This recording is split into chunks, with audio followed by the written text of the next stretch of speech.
So you heard us talk about it a million times on this channel, whether it's probate cases, divorce cases, custodian, conservative cases.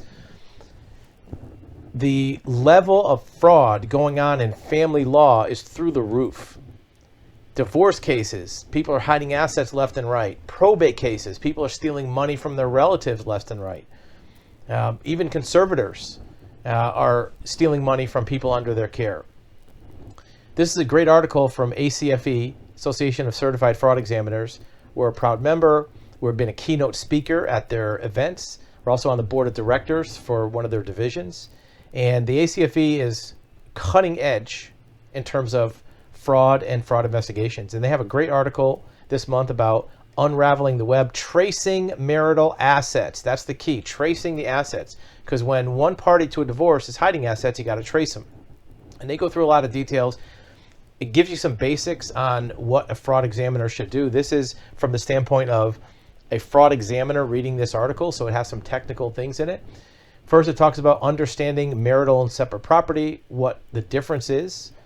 One is acquired during the marriage, one is owned before the marriage. But there may be some crossover, right? If you have a house that is acquired before the marriage, but somebody maybe puts money into the house, maybe they put on an addition, then maybe that part is joint property. You also have to look at what are premarital assets, so you can differentiate those from marital assets, inheritances, gifts, and property designated as separate in agreements. Could be a prenuptial or postnuptial agreement. Here's the essential documents. You have to get tax returns. This is key. Many times assets are hidden, but you can't hide it from the IRS, and tax returns will give you that. You can get financial statements, especially if the person is a business or prepares personal financial statements for whatever reason. A lot of times loan applications are great ways to get that kind of information.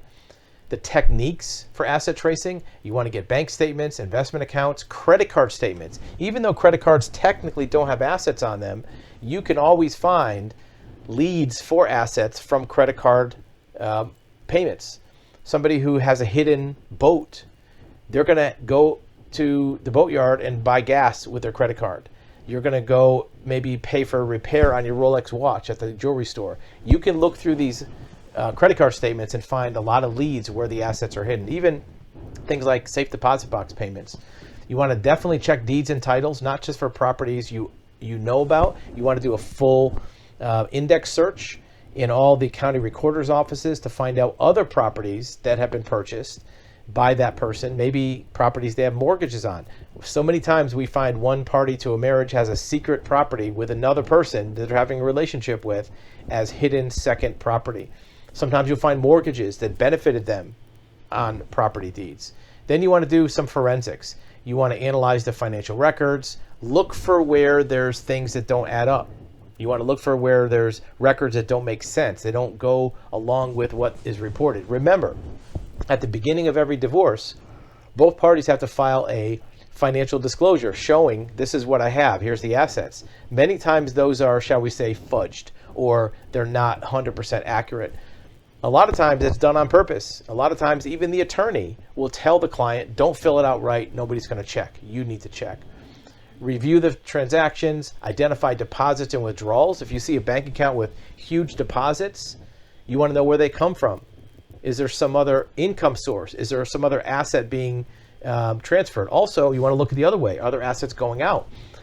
One of the legal theories that attorneys will use is what's called a fraudulent conveyance. If money was transferred out improperly to dilute the estate, that's something you want to know about. Looking for patterns, that's the key. That's what we do as investigators. Look for things that maybe don't seem like by themselves is any big deal, but when you look at the totality in the big picture, it means there's something being hidden, right? If someone withdraws a payment of $200 ATM every week, what are the funds used for? A lot of times it's used for another relationship. We saw one party that was every Thursday at 11:45 taking out a few $100 from an ATM. It wasn't a lot of money, right? But it wasn't something that was going to make the other person rich.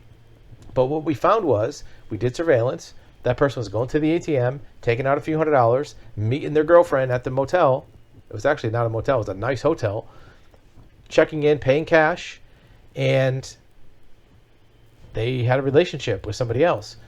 We also found out that the ATM that they were using was at a different bank than where they normally bank, and it wasn't close to the hotel. So we did some searching and found they used that bank because they had an account there, but they weren't taking money out of that because that wouldn't reduce their marital assets. Checking for joint accounts to see if maybe they're a co-signer on another account. A number of different methods to use. Won't get into all of them. Document findings, which is good. You want to do forensics on the documents to see if they've been altered. You want to analyze transactions to see if they make sense for what's been reported to you. The bottom line is that if you are in any kind of family law case, divorce, probate, conservator, you want to double, triple check to make sure that somebody isn't artificially moving assets that belong to you to benefit themselves or benefit another third party.